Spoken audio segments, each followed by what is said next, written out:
करते अभी अभी रिसेंटली एक ट्वीट आया है Donald Trump president of the US का that both the parties have agreed for immediate ceasefire. Sir, this is breaking.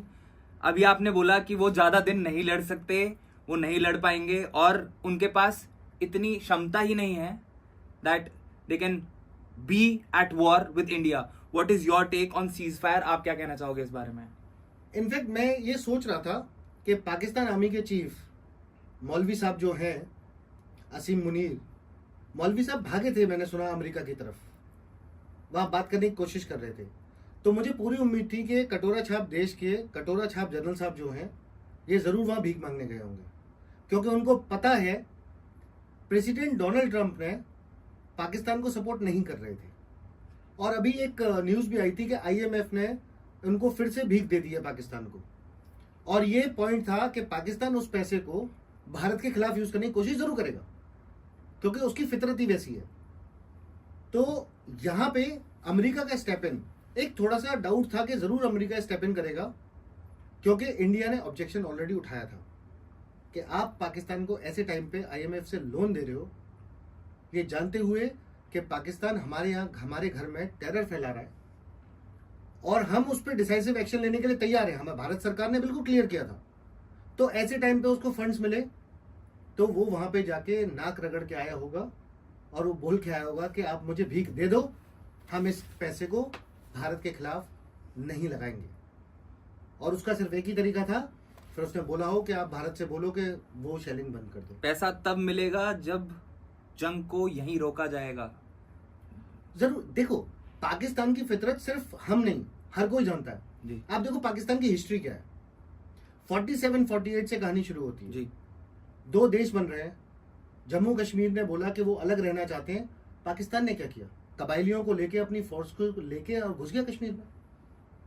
वो तो महाराजा हरि सिंह अगर 2 दिन भी लेट हो जाते तो पाकिस्तान ने पूरा जम्मू कश्मीर कैप्चर कर लिया होता। जब महाराजा हरि सिंह आए और पंडित नेहरू के पास बैठे, उसके बाद ही तो आर्म फोर्सेस गई हमारी जी। फर्स्ट सिख वहां पे गई, तो तभी गई। तो पाकिस्तान को तो पीठ में छुरा घोंपने की आदत है। आप देखो, कारगिल जब हुआ, हमारे प्रधानमंत्री थे अटल बिहारी वाजपेयी जी। वाजपेयी जी वहां गए दोस्ती का हाथ बढ़ाने, जी। समझौता एक्सप्रेस चल रहा है, भाईचारा बढ़ाने की हम्म। कोशिश कर रहे हैं। और पाकिस्तान ने क्या किया? जनरल परवेज मुशर्रफ तो अलग ही वो कहानी में कारगिल ऑक्युपाई करना चाह रहे थे। तो आज भी जो सीज फायर हुआ है, मैं समझता हूं कि खुश होने की आवश्यकता नहीं है, क्योंकि ये सिर्फ दबाव में की हुई चीज है। अमेरिका का दबाव होगा। पाकिस्तान भूखा नंगा है, उनके लोगों के लिए वो आटा नहीं दे पा रहा, नमक नहीं दे पा रहा, गधे का तो वो मीट खा रहे हैं, और पानी हमने रोक दिया। तो ऐसे में पाकिस्तान की काबिलियत कहीं से भी नहीं थी हमसे लड़ने की, किसी एंगल से नहीं थी, पर वो अपना एक फेस सेविंग कर रहे थे जी। अपनी जनता को गुमराह करने के लिए। और इसलिए उन पे विश्वास नहीं करना है।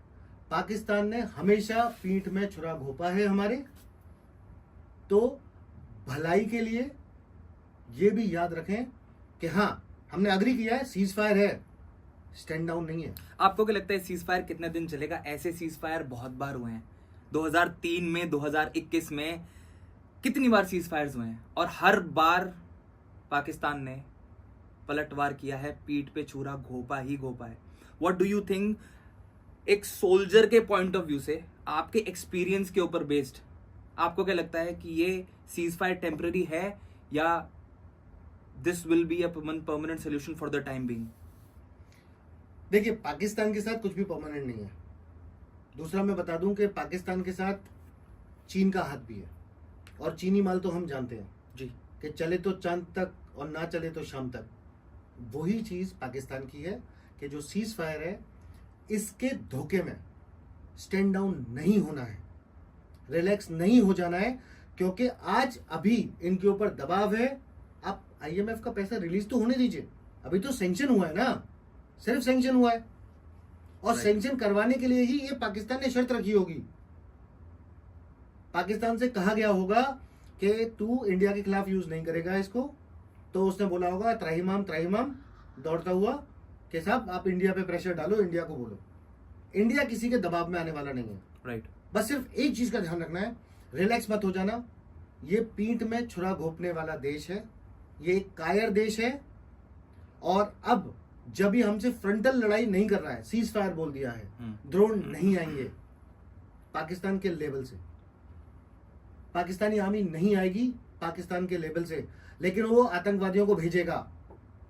वो जिस तरह से पंजाब और राजस्थान के अंदर ड्रोन्स को यूज करके ड्रग्स बेचता था, वो करेगा।